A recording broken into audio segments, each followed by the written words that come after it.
திருவள்ளூர் பக்கத்தில் அமைந்திருந்த ஒரு சிறிய கிராமம். அந்த கிராமத்தில் அலமேலு ஏழுமலை என்ற ஒரு எளிய அழகான தம்பதியர் வாழ்ந்து வந்தார்கள். அவர்களின் வாழ்க்கை ஆடம்பரம் இல்லாதது, ஆனாலும் அன்பும் ஒற்றுமையும் நிறைந்தது. 5 பிள்ளைகள். அந்த 5 பிள்ளைகளில் கடைசி பையன் சந்திரன். அவன் முழு பௌர்ணமி நிலவொளியில் பிறந்ததால் அவனுக்கு சந்திரன் என்று பெயர் வைத்தார்கள். அவன் பிறந்த நாளிலிருந்து அந்த வீட்டில் ஒரு நிதானமும் பொறுமையும் ஒரு விதமான ஒளியும் குடியிருந்தது போல இருந்தது. ஏழுமலை ஒரு விவசாயி. நிலத்தை நம்பி வானத்தை நம்பி வியர்வையை விதையாக விதைத்து வாழ்ந்தவர். விவசாயத்திலிருந்து வரும் குறைந்த வருமானத்திலேயே 5 பிள்ளைகளையும் படிக்க வைத்தார். ஆனால் சந்திரன் பள்ளி வயதுக்கு வந்தபோது குடும்பத்தின் நிலை மிகவும் கடினமாக மாறியது. சொல்ல முடியாத அளவுக்கு வறுமை. ஆனாலும் அலமேலுவின் மனம் மட்டும் தளரவே இல்லை. அலமேலு செய்த தியாகம் அன்றைய காலத்தில் யாரும் எளிதாக செய்ய முடியாத ஒன்று. வீட்டில் இருந்த நெல்லு, அரிசி, பருப்பு போன்றவற்றை எடுத்துக்கொண்டு சந்திரன் படிக்கும் பள்ளிக்கு சென்று ஆசிரியரிடம் கண்ணீர் கலந்த வேண்டுகோள் வைத்தார். என் பையன் நல்லா படிக்கிறான் சார், கஷ்டம்தான், ஆனா அவனை கைவிடாதீங்க என்று சொன்னார். ஆசிரியரும் சந்திரனின் அறிவையும் ஆர்வத்தையும் பார்த்து அலமேலுவின் தியாகத்தை மனதில் வைத்து கொண்டு அவனுக்கு கணக்கு, ஆங்கிலம் என அனைத்தையும் முழு மனதோடு கற்றுக் கொடுத்தார். சந்திரன் படிப்பில் மின்ன ஆரம்பித்தான். 10ஆம் வகுப்பு முடிந்ததும் கிராமத்தில் இருந்த ஒரு பெரியவர் ஏழுமலையிடம் பையனை இங்கேயே வைத்து கொண்டு ஒரு சின்ன கடை வைத்து தரேன் என்று சொன்னார். ஆனால் அலமேலு அதை ஏற்றுக்கொள்ளவில்லை. இந்த கிராமம் அவனை கட்டுப்படுத்தும், அவன் முன்னேற வேண்டும். என் தங்கச்சி வீடு மயிலாப்பூரில் இருக்கு, அவனை அங்கே அனுப்பினால் வாழ்க்கைக்கு ஒரு வழி கிடைக்கும் என்று உறுதியாக சொன்னார். ஏழுமலை தயங்கினார்.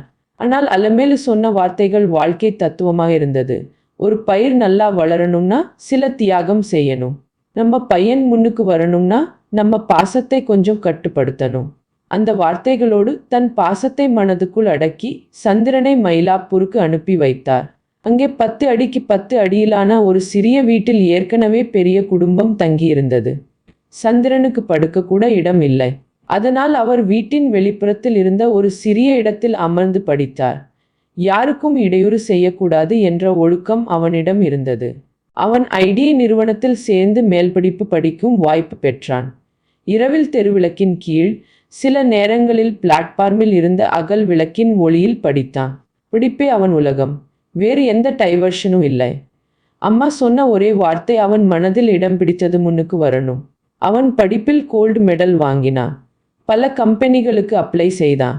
சென்னையில் இருந்த பெரிய நிறுவனங்களில் இன்டர்வியூக்கு அழைக்கப்பட்டான். ஆரம்பத்தில் அவனை மதிக்காமல் சின்ன வேலைகளில் வைத்தார்கள். அவனுடைய திறமை பயன்படுத்தப்படாமல் போனது. ஆனால் அவன் மனம் தளரவில்லை. ஒரு நாள் நடராஜர் என்ற ஒரு உயர் பதவியில் இருந்தவர் சந்திரனை கவனித்தார். இந்த மெஷினை சரி பண்ண முடியுமா என்று கேட்டார். சந்திரன் ஒரு நிமிடமும் தயங்கவில்லை. கண்டிப்பா முடியும் சார் என்று உறுதியாக சொன்னான்.